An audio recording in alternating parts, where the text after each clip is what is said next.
ಇದು ಎಂತ ಗೊತ್ತುಂಟಾ, ಬೆಂಗಳೂರು ಅಂದರೆ ಒಂದು ATM ಇದ್ದ ಹಾಗೆ. ಒಂದು ಡಿಗ್ರಿ ಮಾಡಿದರೆ ಸಾಕು, ಲೈಫ್ ಸೆಟಲ್ ಆಗುತ್ತೆ, ದುಡ್ಡು ಬರುತ್ತೆ ಅಂತ ಹೇಳ್ತಾರೆ. ನನ್ನ ಫ್ರೆಂಡ್ಸ್ ಎಲ್ಲ ಹೇಳ್ತಾರೆ ಬೆಂಗಳೂರು ಅಂದರೆ ಕನಸುಗಳ ನಗರಿ ಅಂತ. ಆದರೆ ಆ ಕನಸುಗಳೆಲ್ಲ ಸಿಲ್ಕ್ ಬೋರ್ಡ್ ಸಿಗ್ನಲ್ ಹತ್ರನೇ ಸ್ಟಕ್ ಆಗಿಬಿಟ್ಟಿದೆ ಅಂತ ಅವ್ರು ಯಾರು ಹೇಳಲೇ ಇಲ್ಲ. ನಾನು ಕೆಲಸಕ್ಕೋಸ್ಕರ ಫ್ರೆಂಡ್ಸ್ಗಳಿಗೆ ಕಾಲ್ ಮಾಡಿ ಮಂಗಳೂರಿಂದ ಬೆಂಗಳೂರಿಗೆ ಬಂದ ಹುಡುಗ.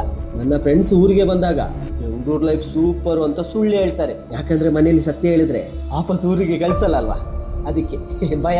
ಮತ್ತೆ ನನಗೆ ಹೇಳ್ತಾರೆ ಇಲ್ಲಿ ಪ್ರೀತಿಗಿಂತ ಜಾಸ್ತಿ ಟ್ರಾಫಿಕ್ ಸಿಗ್ನಲ್ ಮೇಲೆ ನಂಬಿಕೆ ಇಡುವಂತ. ಯಾಕಂದ್ರೆ ಒಂದು ವೇಳೆ ಪ್ರೀತಿ ಕೈ ಕೊಡ್ಬಹುದು, ಆದ್ರೆ ರೆಡ್ ಸಿಗ್ನಲ್ ಮಾತ್ರ ಗ್ಯಾರಂಟಿ ಕೈ ಕೊಡಲ್ಲ ಅಂತ ಹೇಳ್ತಾರೆ.